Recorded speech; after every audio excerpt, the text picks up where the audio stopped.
영적인 예배란 무엇일까요?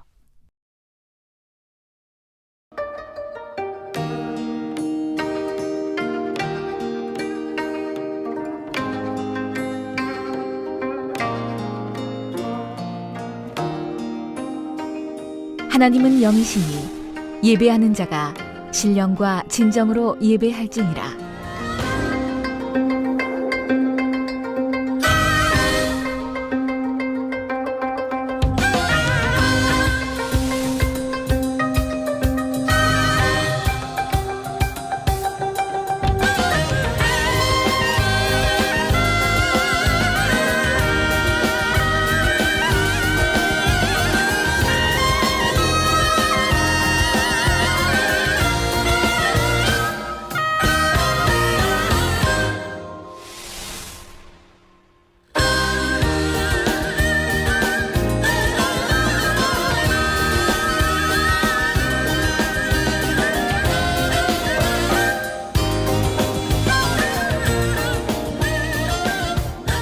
사랑하는 시청자 여러분, 세계적인 부흥사 이재롱 목사님의 설교를 통해 영적 예배를 드리시는 복된 여러분이 되시기를 부탁드립니다.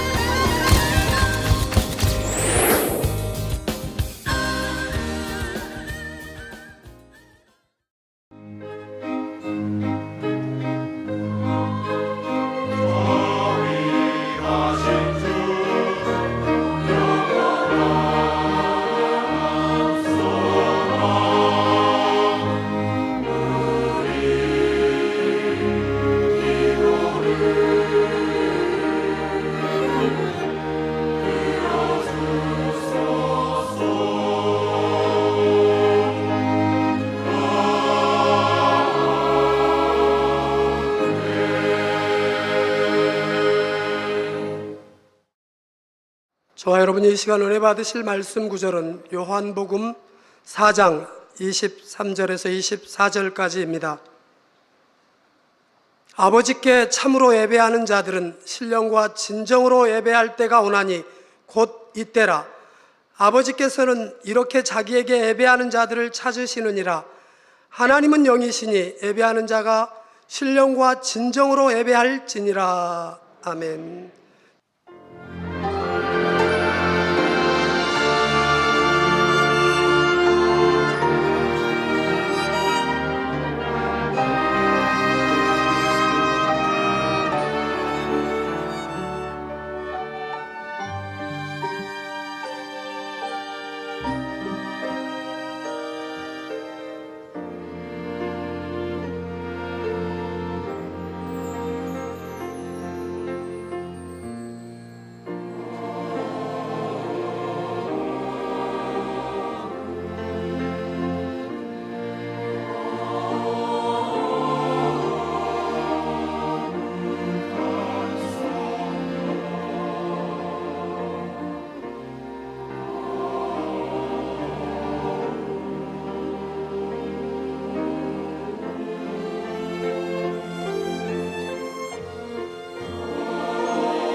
여러분은 육적인 쉼이나 세상의 오락을 취하는 것이 아니라 성전에 나와 주의를 지키고 있습니다. 시편 84편 4절에 주의 집에 거하는 자가 복이 있나이다. 저희가 항상 주를 찬송하리이다. 고백한 대로 어떤 오락이나 휴식보다도 영적인 복을 사모하여 하나님의 전에서 예배드리고 있는 것입니다. 그런 여러분을 위해 하나님께서 예비하신 축복이 온전히 임할 수 있도록 이 시간은 영적 예배라는 말씀을 증거합니다. 예배는 우리가 하나님을 찬양하고 영광 돌리는 의식입니다. 감사와 사랑의 마음을 담아 하나님을 높여드리는 시간이지요. 우리는 예배를 통해 전능하신 하나님을 만나 사랑의 교제를 나눌 수 있습니다. 또 그 사랑 가운데 하나님께서 주시는 영육간의 축복을 받게 됩니다. 만군의 하나님께서 불꽃 같은 눈동자로 전 세계에서 올려드리는 이런 예배를 다 감찰하실 거 아닙니까? 어느 나라에 어느 교회가 가장 신령과 진정으로 하나님께 예배 드리는지도 항상 감찰하고 계시지 않겠습니까? 우리는 최고를 향해 달려갑니다. 예배도 하나님이 가장 기뻐하시는, 하나님이 항상 이 제단을 향해 주목하고 예배를 받으시는 그런 제단이 되어야 되겠습니다. 그래서 무엇을 하나 최고로 하려고 하고 있습니다. 특히 하나님의 자녀들이라면 반드시 주일을 지켜야 하는데 이 주일 성수의 핵심적인 요소가 예배입니다. 한 주간 하나님께 지킴 받으려면 반드시 주일을 온전히 지켜야 하지요. 또 수요예배, 금요철야 예배를 비롯해서 구역예배, 새벽예배, 가정예배, 신방예배 등 많은 예배들이 있습니다. 이런 예배들은 여러분이 하나님을 기쁘시게 하여 각자 마음의 소원을 응답받을 절호의 기회이기도 합니다. 예배의 중요성을 잘 알고 있었던 아브라함은 이곳저곳 거처를 옮겨 다닐 때도 가는 곳마다 단을 쌓고 하나님께 제사를 드렸습니다. 그 당시 제사는 우리와 다릅니다. 우리는 그냥 몸 와서 준비하고 마음과 모든 준비하고 와서 예배 이렇게 드리고 가면 되지만 그 당시 제사는 단을 쌓아야 되고 모든 준비를 해야 돼요.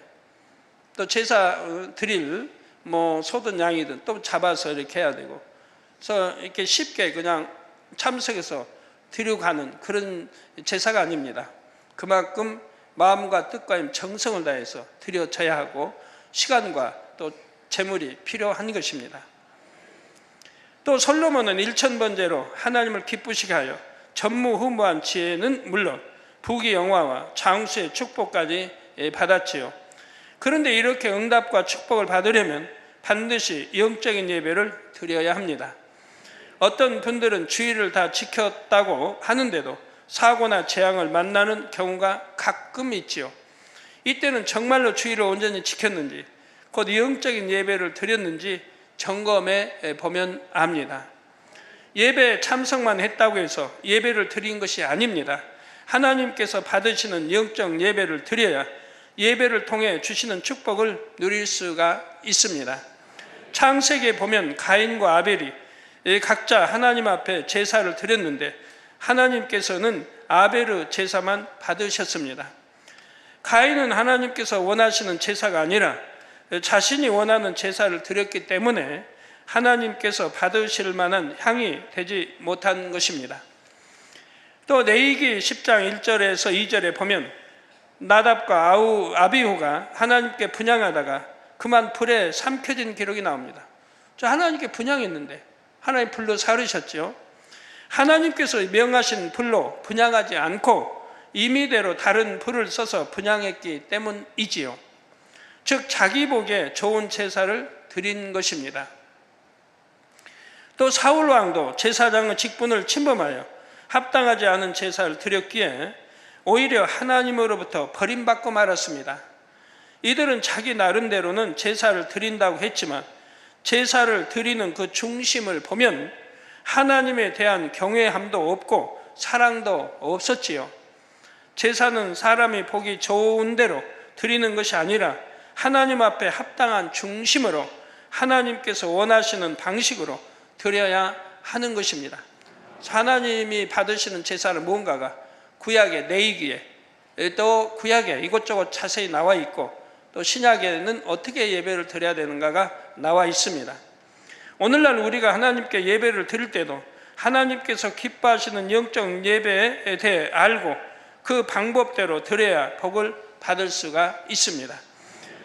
그러면 여러분은 얼마나 영적인 예배를 드리고 있는지 오늘 말씀을 통해 점검해 보시기를 바랍니다. 사랑하는 성도 여러분, 첫사람 아담은 원래 하나님과 밝게 교통할 수 있었지만 범죄한 이후로는 하나님과의 교통이 끊어졌지요. 그러나 범죄한 아담과 그 후손들을 위해 하나님께서는 죄사함과 구원의 길을 예비하셨고 하나님과 교통할 수 있는 통로를 열어주셨습니다. 그 통로가 바로 구약시대의 제사였지요. 특히 출애굽 이후에는 하나님께서 모세를 통해 정확한 제사법을 규정해 주셨습니다.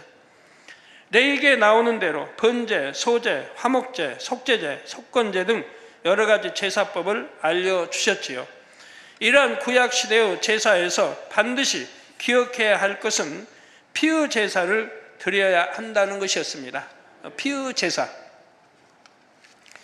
단 소제의 경우는 곡물을 드리는 제사로 피의 제사가 아닙니다. 이는 감사의 제사이기에 예외적인 경우이고 다른 제사들에는 죄사함의 의미가 들어가므로 반드시 피의 제사라야 하지요. 레위기 17장 11절에 보면 육체의 생명은 피에 있습니다. 내가 이 피를 너희에게 주어 단에 뿌려 너희의 생명을 위하여 속하게 하였나니 생명이 피에 있으므로 피가 죄를 속하느니라 했지요. 생명이 피에 있으므로 피가 죄를 속하느니라. 그래서 우리 주님이 흘리신 피는 보혈의 피라고, 이 보혈의 피가 우리 죄를 속죄할 수 있는 피인 것입니다. 왜 보혈의 피라고 한다고 했죠? 원죄도 없고 자범죄도 없는 깨끗한 피를 보혈의 피라고 합니다. 이 피는 오직 주님이 흘리신 피만이 보혈의 피입니다. 그래서 주님이 흘리신 피만이 우리의 죄를 속죄할 수 있다 이 말입니다. 죄인이 된 인류가 죄가 없고 거룩하신 하나님과 교통하려면 먼저 죄사함을 받는 절차가 필요합니다. 죄의 삭은 사망이므로 죄사함을 받는다는 것은 곧 사망에서 벗어나 생명을 얻는다는 것입니다. 죄사함을 받아 생명을 얻으려면 죄인을 대신해서 제물의 생명을 바쳐야 합니다. 곧 제물을 잡아 그 생명의 근원인 피로서 피의 제사를 드려야 하는 것입니다. 그러나 소나 양, 비둘기 같은 짐승의 제사는 일시적인 속죄를 이루었을 뿐이었지요. 사람의 죄를 온전히 대속하는 것은 사람의 생명으로만 가능한 일이기 때문입니다. 고린도전서 15장 21절에 사망이 사람으로 말미암았으니 죽은 자의 부활도 사람으로 말미암는도다 했죠. 사망이 사람으로 말미암았도다.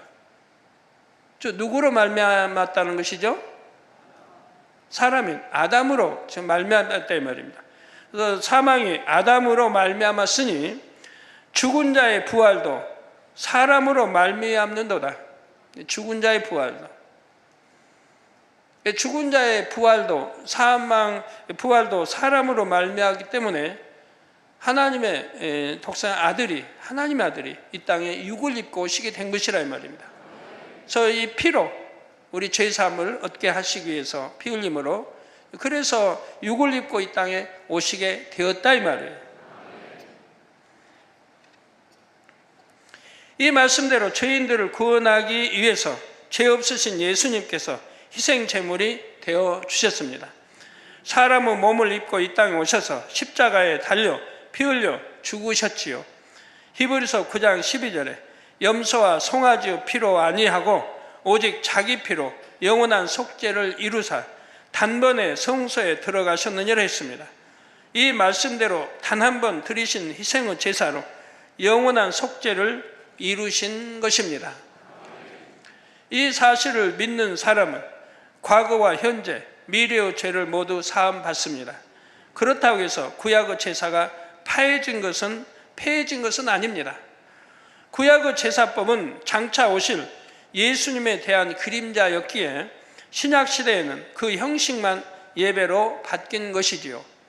그래서 이제 우리는 짐승을 잡아 제사를 드리는 것이 아니라 교회에 나와 예배를 드리고 있습니다. 레위기 제사법에 담긴 영적인 의미는 지금도 예배 가운데 그대로 적용이 되고 있습니다. 예배의 절차와 종류, 헌금을 드리는 방법 등이 모두 구약의 제사법과 긴밀한 연관이 있지요. 이 시간에 그 의미들을 다 설명할 수는 없으니 레위기 강의를 참조하시면 되겠습니다. 사랑하는 성도 여러분, 오늘 본문 말씀 요한복음 4장 23절에서 24절에 보면 아버지께 참으로 예배하는 자들은 신령과 진정으로 예배할 때가 오나니 곧 이때라. 아버지께서는 이렇게 자기에게 예배하는 자들을 찾으시느니라. 하나님은 영이시니 예배하는 자가 신령과 진정으로 예배할지니라 했습니다. 육이 아닌, 육이 전혀 없으신 영 자체이시기 때문에 우리도 영적인 예배, 피의 제사, 산제사, 영적인 예배를 드려야 한다 이 말입니다. 그래서 신령과 진정으로 예배를 드려야 한다 이 말입니다. 구약시대에 하나님께서 제사를 받으실 때에도 제물로 드린 소나 양의 냄새를 맡으신 것이 아니라 그 제물을 드린 사람의 마음의 향을 받으셨습니다. 그래서 하나님을 흠양하셨다. 노아도 제사 드릴 때 하나님을 흠양했었다. 그 말은 그 제사 드린 사람의 그 중심, 마음을 흠양하신 것이라 이 말입니다. 얼마나 중심에서 하나님을 경외하는가, 얼마나 하나님을 사랑함으로 드리는가를 보시며 그 마음의 정성과 사랑을 받으신 것입니다. 오늘날도 마찬가지입니다. 정말 내가 마음으로 신령과 진정으로 예배하고 하나님 앞에 감사할 때 반드시 하나님은 30배, 60배, 100배 이상으로 축복을 해주십니다. 그런 중심, 그런 마음이 아니기 때문에 받는다 해도 적게 받는 것이지, 정말 그런 마음으로 드려진다면 성경 기록된 그대로 역사가 되는 것입니다. 신약의 예배도 마찬가지입니다. 얼마나 정성을 다해 예배를 준비하는지, 얼마나 하나님의 말씀 듣기를 사모하며 얼마나 하나님을 사랑함으로 찬양하는지, 이런 중심의 양을 받으시는 것이죠. 진정으로 예배를 사모하는 중심이라면 그것이 사모하는 행함으로 나옵니다. 예를 들어 저는 초신자 때부터 지금까지 주일날 새벽에는 경건한 마음으로 목욕을 합니다. 속옷과 양말도 깨끗이 빨아둔 것을 착용했고 겉옷도 될 수 있는 대로 가장 깨끗한 것으로 입었죠.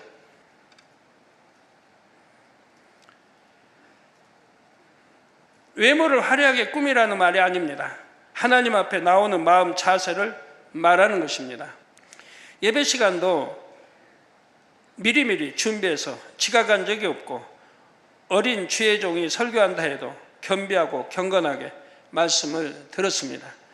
또 하나님 앞에 선 것처럼 경건한 마음으로 말씀을 경청하여 듣고 찬양도 마음을 다해 드렸지요. 하나님 앞에 예배 드리러 나올 때는 크든 작든 항상 예물을 준비했고 빈손으로 나오지 않았습니다. 헌금도 항상 깨끗한 지폐로 준비해서 드렸죠. 옛날에는 신권을 구하기가 쉽지 않았기 때문에 신권을 못 구했을 때는 깨끗한 지폐를 골라 다리미로 정성껏 펴두는 때도 있었습니다. 이렇게 구별해 놓은 헌금은 아무리 급하다 해도 다른 용도로 사용하지 않았고요. 그러니까 하나님께 드릴 거는 따로 빼놓으니까 어떤 상황에도 그걸 사용한 적은 없습니다. 왜? 내가 하나님 거 드리려고 빼놨으니까. 그거는 하나님께 드려졌지 다른 용도로 써본 일은 없다 이 말입니다. 초신자 때 한번 배운 말씀을 그대로 순종해서 오늘날까지 변함없이 행해왔던 것입니다. 물질을 많이 드리라는 말씀이 아니라 마음에 대해 설명하고자 하는 것입니다. 하나님께서 원하시는 것은 여러분의 마음입니다. 정녕 하나님을 경외하는 마음이 있다면 자세도 시간도 복장도 예물도 무엇이든 정성을 다해 드리게 되지요. 준비 없이 무의식적으로 드리는 것이 아니라 마음 중심의 향을 올려 드릴 때라야 그 예배가 연락되는 것입니다. 그런데 어떤 사람들은 예배에 나와서도 하나님을 기쁘시게 하는 것이 아니라 하나님 앞에 담을 쌓는 경우도 있습니다. 오히려 예배 나와서 하나님과 담을 쌓고 간다 이 말이에요. 있는 담도 헐어야 되는데 오히려 담을 쌓고 가는 분들. 예를 들어 예배 드리러 성전에 나왔다고 하면서 성전 안에서 다투거나 혈기내고 혹은 성전 안에서 비진리의 말을 하거나 매매를 한다면 하나님께서 어찌 그 예배를 받으시겠습니까? 또 예배 시간에 졸거나 다른 생각을 하는 것, 옆 사람과 잡담하고 떠드는 것, 예배 시간에 음식을 먹거나 마시는 것도 하나님 앞에 너무나 민망한 일이죠. 예배 시간에 지각을 하거나 축도나 주기도문으로 예배가 마치기 전에 개인 용무로 먼저 나가는 것 등도 무례한 일이고요. 어떤 분들은 습관적으로 예배 시간에 거의 딱 맞춰서 헐레벌떡 성전에 들어오는 것도 봅니다. 여러분이 세상에서 윗분과 만날 일이 있다 해도 복장과 자세, 마음을 단정하게 다듬을 것입니다. 선물을 하나 드린다 해도 흠이 없는 것으로 정성껏 준비할 것이고요. 하물며 우리 하나님은 우주 만물의 창조주시요 모든 피조물의 영광과 찬송을 받으실 분입니다.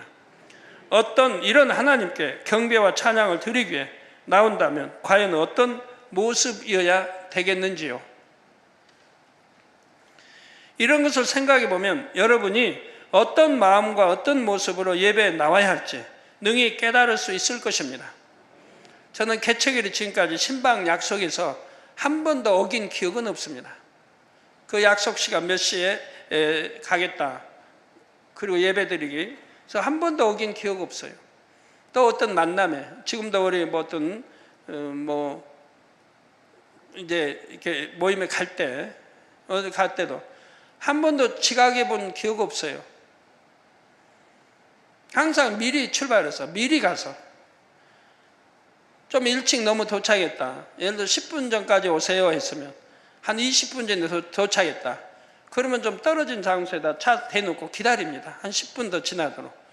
그래서 약속 시간 50분에 여기 도착하도록 그렇게 해왔지. 지각하고 나서 뭐 길이 막혀서 오늘 그냥 유난히 차가 많이 와서 뭐 어때서 차 사고 나서 이런 핑계 되지 않습니다. 양떼와의 약속도 마찬가지 그렇게 해왔다 이 말이에요. 여러분 이런 것을 그냥 예사로 넘기지 마세요. 이런 약속 하나 지키는 것이 얼마나 큰 복인 줄 아셔야 돼요. 왜? 사람 사이에 신용을 얻는 것이니까. 그래야 하나님과의 신용을 얻는 거예요. 이건 돈 주고 살 게 아닌 거예요. 내가 이렇게 하나하나를 적은 거나 큰 거나 지켜나갈 때, 적은 것도 지켜나갈 때, 큰 것도 지켜나갈 수가 있어요. 나를 변화시킬 수가 있어요. 하나님이 나를 인정하는 그런 사람으로 변화될 수가 있는 거예요. 그러니까 가벼운 약속이니까 뭐 그쯤이야 라고 하면 이건 큰 손해보는 거예요. 아무리 가벼운 약속, 적은 약속이라 해도 아무리 어린 소자고 약속했다 해도 반드시 지키는 사람이 될 때 그 사람이 큰 그릇이 될 수 있는 겁니다. 사랑하는 성도 여러분, 영적 예배를 드린다는 말씀은 단지 예배 시간에만 한정되는 것이 아닙니다. 이 말씀에는 더 광범위하고 깊은 의미가 있죠. 곧 무리의 삶 전체가 하나님을 높여드리는 예배가 되어야 한다는 것입니다. 로마서 12장 1절에 그러므로 형제들아 내가 하나님의 모든 자비하심으로 너희를 권하노니 너희 몸을 하나님이 기뻐하시는 거룩한 산 제사로 드리라. 저 하나님이 기뻐하시는 제사, 저 거룩한 산 제사로 드리면 하나님이 기뻐하시죠. 이는 너희의 드릴 영적 예배니라. 저 거룩한 산 제사가 뭡니까? 바로 영적인 예배라 이 말입니다. 이 말씀대로 우리 자신을 산 제사로 드릴 때라야 온전한 영적 예배를 드릴 수가 있습니다.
그러면 우리가 어떻게 해야 우리의 몸을 하나님께서 기뻐 받으시는 거룩한 산 제사로 드릴 수 있을까요? 그 답을 압축해서 말하자면 성경 66권의 말씀 그대로 살면 됩니다. 너무 쉽지 않습니까? 우리 하나님 말씀은 절대적이에요. 또 만군의 하나님이 내게 명한 거예요. 버려야 하기 때문에 버리라. 아멘 하고 순종하면 얼마나 좋습니까? 하지 말라. 아멘 하지 않으면 얼마나 좋아요. 여러분 동문서답 안 하면 얼마나 좋아요. 66권 말씀 그대로 살면 됩니다. 어려운 게 없어요. 좀 더 구체적으로 설명하면 데살로니가전서 5장 16절에서 18절에 항상 기뻐하라. 쉬지 말고 기도하라. 범사에 감사하라. 이는 그리스도 예수 안에서 너희를 향하신 하나님의 뜻이니라 하신 말씀을 이루면 되지요. 대부분의 성도님들이 너무나 잘 아는 구절이지만 대략적으로만 살펴보겠습니다. 우리의 삶을 영적 예배로 드리기 위해서는 먼저 항상 기뻐해야 합니다. 구원받은 하나님의 자녀들은 구원받은 그 하나만으로도 기쁨이 넘쳐야 합니다.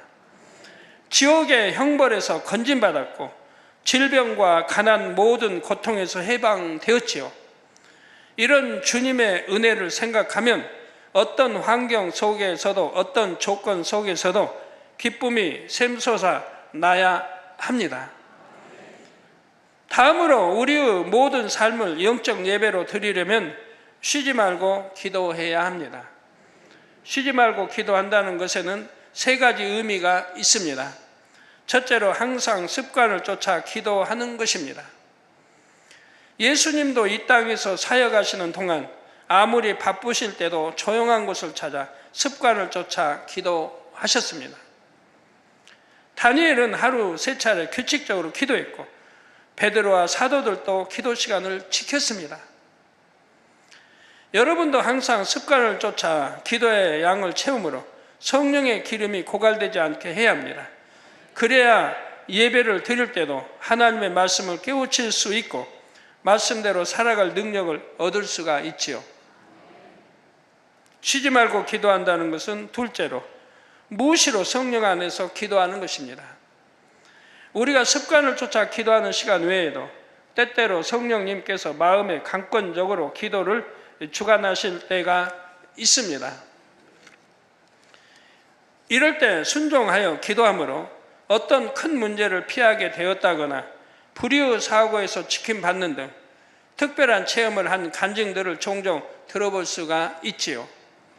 쉬지 말고 기도한다는 말씀의 뜻은 셋째, 주야로 하나님의 말씀을 묵상하는 것입니다. 여러분, 쉬지 않고 기도하는 분들은요, 이런 경우도 있었습니다. 시골에서 이제 차를 타고 믿는 여 집사님이, 우리 성도 아니고요, 개척천에 있었던, 차를 타고 가는데 시골 길이 이제 험해요. 이렇게 가도 이렇게 험을 돌아가면 이제 낭떠러지도 있고, 저희 고향도 이제 그런 곳이 있는데, 모째라고 이제 말하죠. 거기 장성에서 저희 남면 오는 길에 이제 그런 험한 길들이 있어요. 이게 돌아가면 이제 밑에 낭떠러지고. 근데 그런 길이었나 봐요. 그런 길을 이렇게 버스를 타고 가는데 갑자기 주관하시는 거예요. 기도를 주관하시는 거예요. 그래서 그냥 사람들도 많은데 갑자기 막 충만하게 기도가 주관되니까 거기서 막 방언 기도를 한 거예요. 다른 사람들은 좀 저 여자 좀 이상한 여자다라고 생각했겠죠. 근데 자기는 주관받아 막 방언 기도를 충만히 한 거예요. 근데 방언 기도 안 해. 내리라는 거예요, 차에서 내리라. 그래서 스톱! 운전세. 그때는 차장이 있을 때죠, 여차장들이. 나 지금 급히 지금 내려야 될 일이 있다고. 나 지금 내려야 되니까 차를 스톱해달라고. 하고 차가 스톱되고 본인은 내렸습니다. 이게 옛날에는 자주 이제 버스가 다니는 것이 아닌데, 그러고 이제 버스는 지나간 거예요. 본인은 이제 걸어가는 겁니다. 목적지가 어딘지 하여튼 걸어가는. 그래서 본인도 웃을 거 아니에요. 가는 버스에서 갑자기 주간받고 방언기도를 했고, 주간이 그냥 내려라 버스에서 내렸고 순종했어요. 그래서 지금 걸어가는 거예요. 더덕더덕 그 이제 음악 길을 이렇게 굽이굽이 돌아서 내리막길 걸어가는데, 한참을 가다 보니까 그 버스가 낭떠러지에서 굴러 있는 겁니다. 즉 브레이크 고장으로 그만 굴러버린 거예요, 낭떠러지.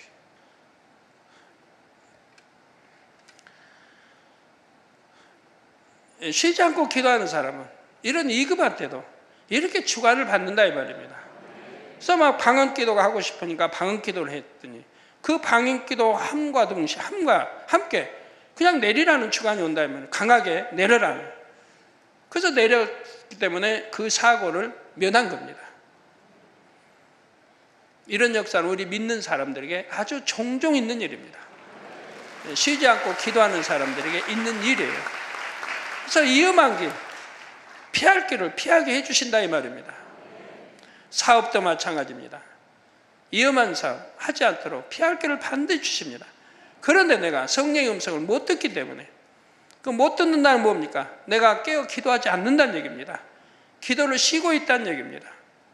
기도를 해도 성령의 감동감과 충만함으로 마음과 뜻 정성을 다해 믿음과 사랑과 기도해야 되는데 그리 하지 못했기 때문에 성령의 충만함을 입지 못했고, 그러니까 성령이 아무리 가르쳐 주셔도 깨닫게 주셔도 그 음성을 분별할 수도 없고 알아들을 수도 없다 이 말입니다.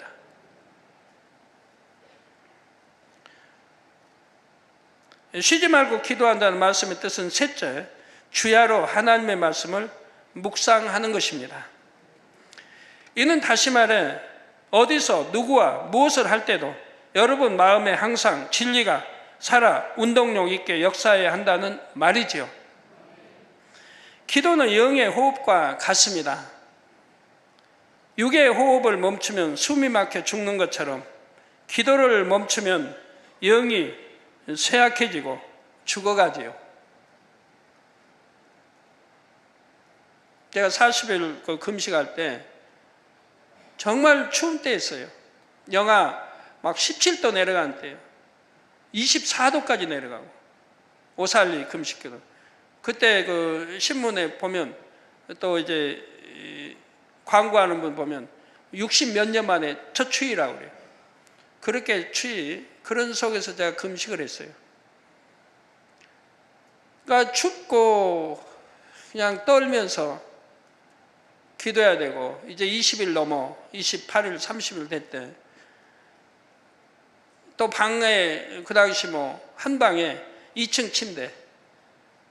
침대에다가 방에 침대가 한 6, 7, 8개씩 있으니까 한 16명씩 금식하는 거예요.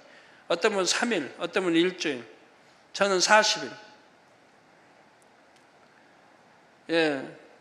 그런데 이제 잠도 못 자죠. 대부분 잠 못 자고 계속 금식하게 되고, 추운 데서 또 떨고 자기도 하고, 그렇게 하고 이제 하루에 3번씩 기도하는데, 저녁 기도할 때가 제일 문제예요.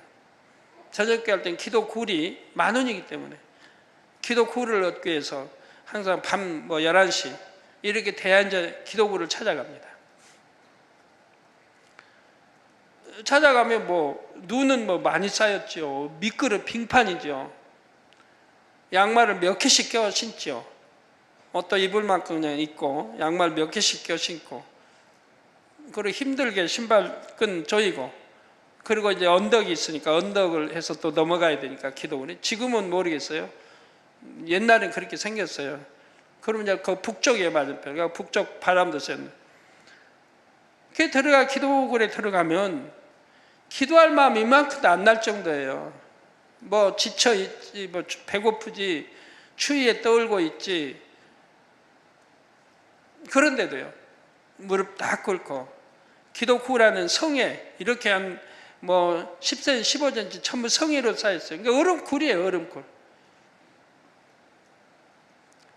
근데 무릎 꿇고 기도하면 처음에는 안 나와요, 목소리가. 또 힘을 다해서 기도합니다. 보통 20분, 길어야 30분. 그러면 뭐 충만함이 입혀져요. 막 성령의 감동과 막 충만함이 입혀지는 거예요. 그때는 추운 줄 몰라요. 한 20분 내지 30분만 힘을 쓰고 애를 써서 기도하면 처음에는 기도 소리 안 나와요.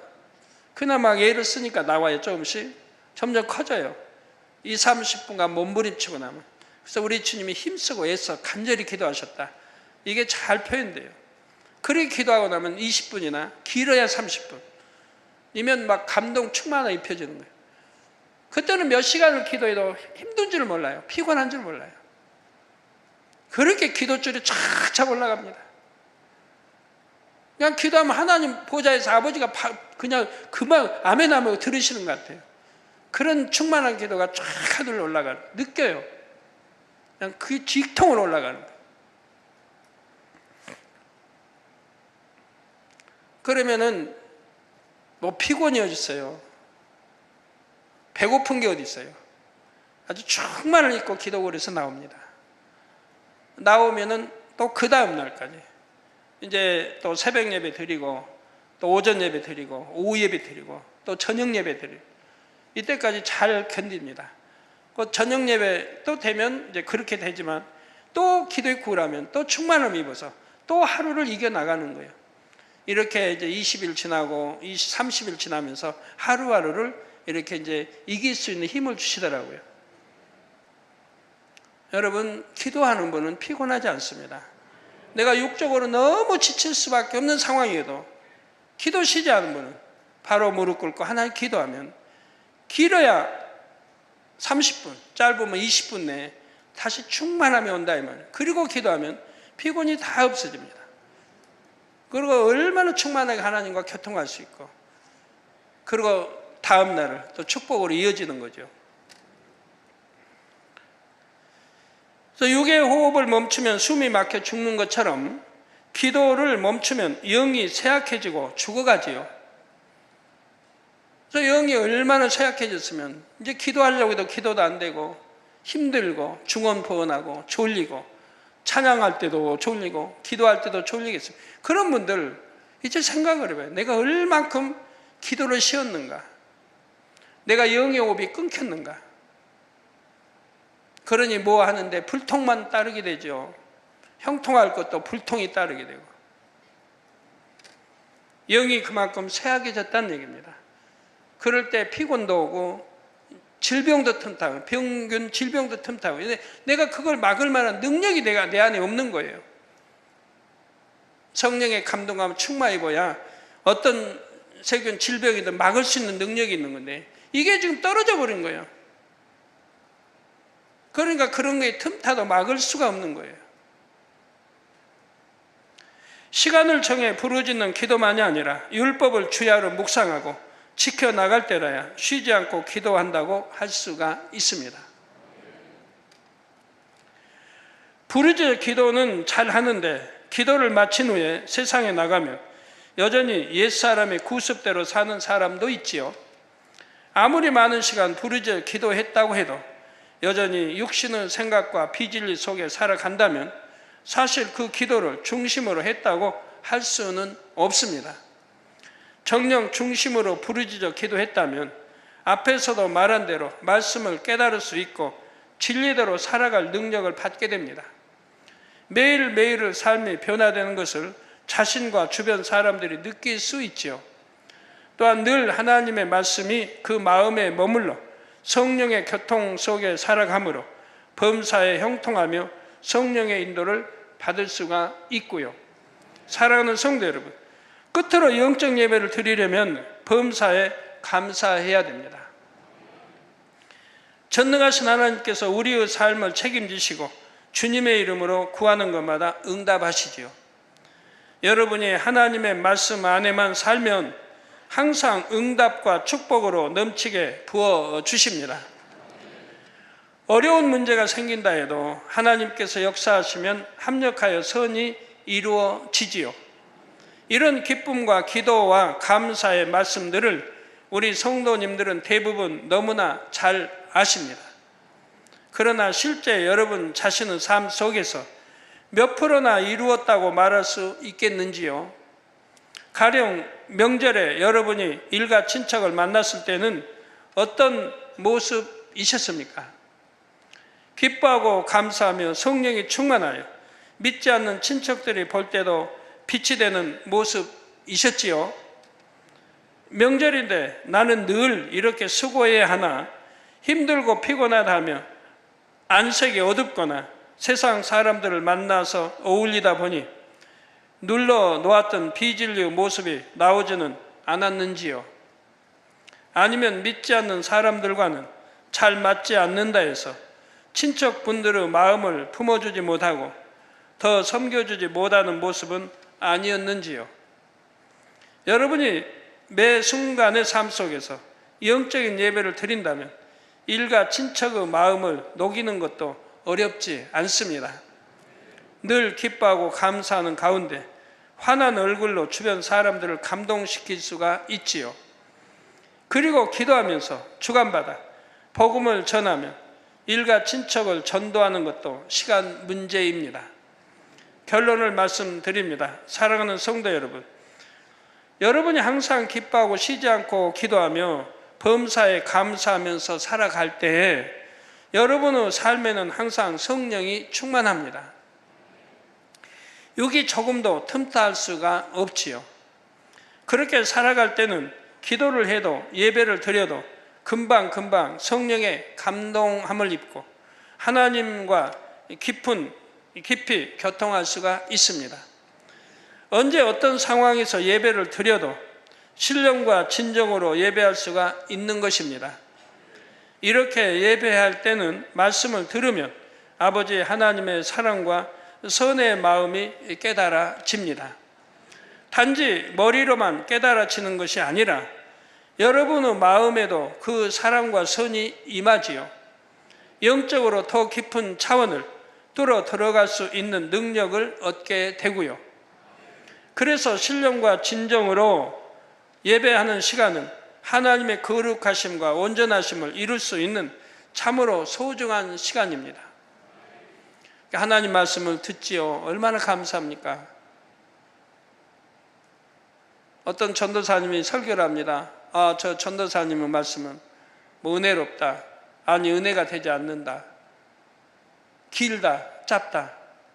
할 게 아니고 만군의 하나님의 입으로 주의 종을 통해 주신다고 여러분이 생각한다면 감히 판단 정죄할 수는 없습니다.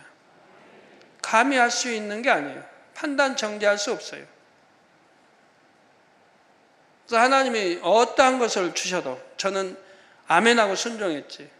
제가 이해되지 않는 일도 참 많이 있습니다. 아버지가 저에게 이렇게 하라고 하실 때 제가 이해되지 않는 게 참 많이 있어요. 충격적인 것도 있고요. 그렇지만 그 충격은 잠시죠. 만군의 하나님의 아버지 말씀이니까 그냥 아멘이에요. 그리고 왜 이렇게 따질 이유가 없는 거예요. 그냥 아버지 그렇게 하라 했으면 하면 되는 거지.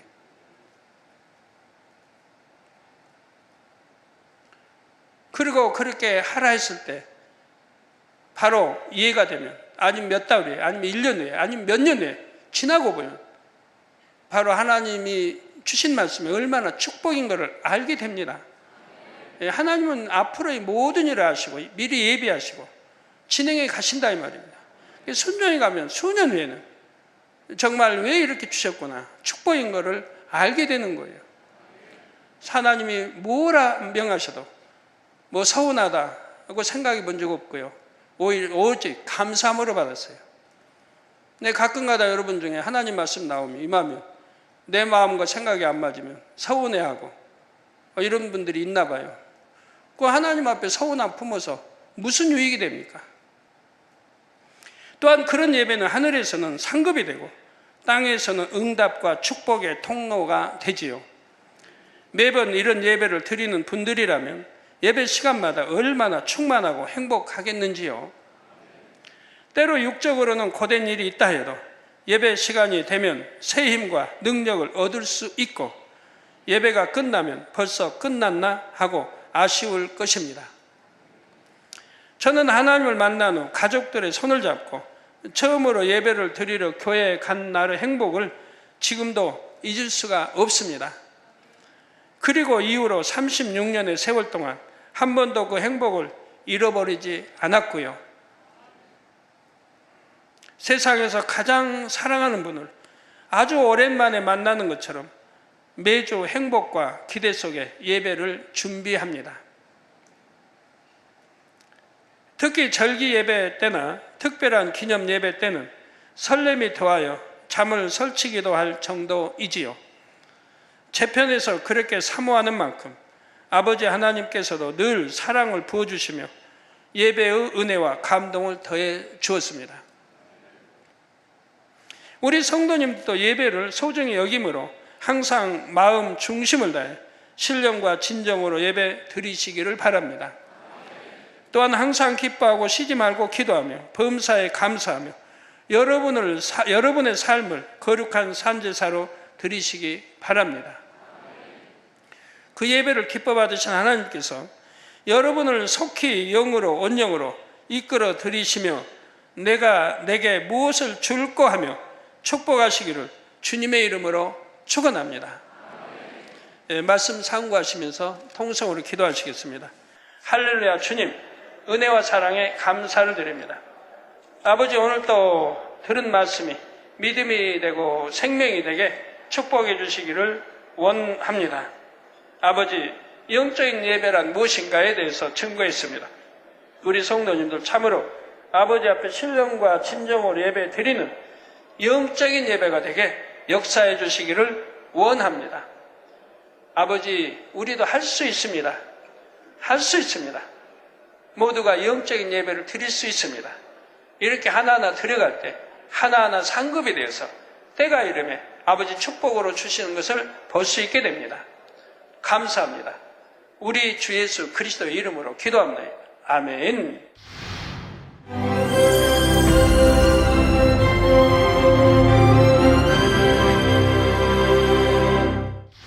할렐루야. 전능하신 사랑의 아버지 하나님, 이 시간 기도 받는 모든 성도님들 위해 안수하여 주옵소서. GCN과 만민TV, 인터넷과 화상을 통해 기도받는 지교회와 지성전 그리고 전세계 하나님의 자녀들 위에도 시공간을 초월하여 역사하여 주시기를 원합니다. 믿어지는 믿음을 주시고 부정적인 생각과 의심의 세력을 물리쳐 주옵시며 모든 시험 환난도 물리쳐 주옵소서. 머리부터 발끝까지 오장육부 뼈 마디마디 온몸의 신경 조직 세포 등 아픈 곳마다 성령의 불로 태우시고 근본의 빛으로 역사하여 주옵소서. 예수 그리스도의 이름으로 명하노니 원수마귀 사단 모든 질병 균 연약함아 물러가라. 빛이 임하라. 모든 불치 난치병도 성령의 불로 태워 깨끗하게 역사하여 주옵소서. 말라리아를 비롯한 모든 풍토병도 물리쳐 주옵소서. 신종 플루를 비롯한 모든 신종 질병과 변종은 물러가라. 깨끗함을 입을지어다. 감기, 기침, 열, 몸살, 독감 등 각종 유행성 질병도 다 물러가라. 어떠한 유행성 질병 균도 틈타지 않게 지켜 주옵소서. 위암, 폐암, 간암, 유방암, 자궁암, 대장암, 피부암 등 각종 암과 에이즈, 백혈병, 뇌졸중, 고혈압, 저혈압, 심장병, 폐병, 위장병, 당뇨, 부인병, 피부병, 갑상선 질환과 모든 염증도 깨끗게 하여 주옵소서. 소아마비, 중풍, 관절염, 디스크도 온전케 하여 주옵소서. 요통, 두통, 신경통을 비롯한 모든 통증은 사라질지어다. 간질, 자폐증, 우울증, 조울증, 노이로제 등 모든 정신질환도 물러가라. 모든 마비된 것도 풀어지고 일어나 걷고 뛸지어다. 눈도 잘 보이게 하옵시고 귀도 잘 들리게 하여 주옵소서. 소경은 눈을 뜨고 기머거리는 들으며 벙어리는 말할지어다. 각종 사고, 후유증도 깨끗게 하시고 부러진 뼈도 붙여 주옵소서. 화상 입은 것도 온전케 하옵소서. 화기야 물러가라. 열도 물러가라. 아버지 흉터도 나지 않게 역사해 주시기를 원합니다. 마약을 비롯하여 각종 약물과 독극물 중독도 깨끗함을 입을지어다. 죽은 신경과 세포가 살아나며 죽은 자도 살아나게 하여 주옵소서.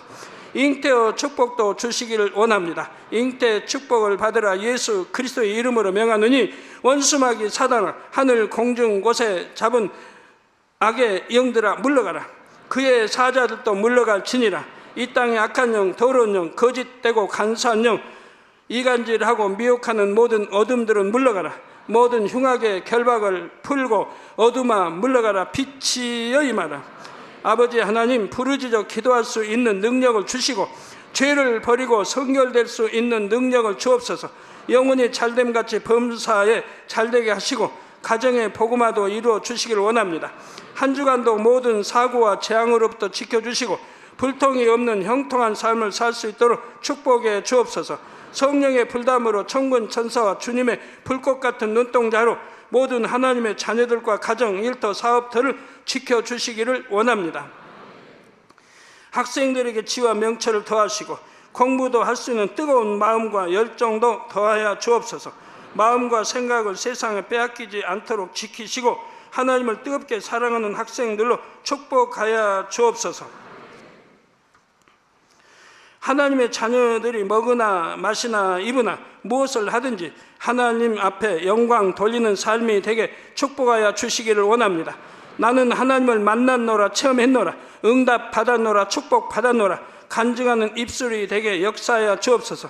아버지 하나님 감사합니다. 홀로 영광 받으옵소서. 우리 주 예수 그리스도의 이름으로 기도하옵나이다.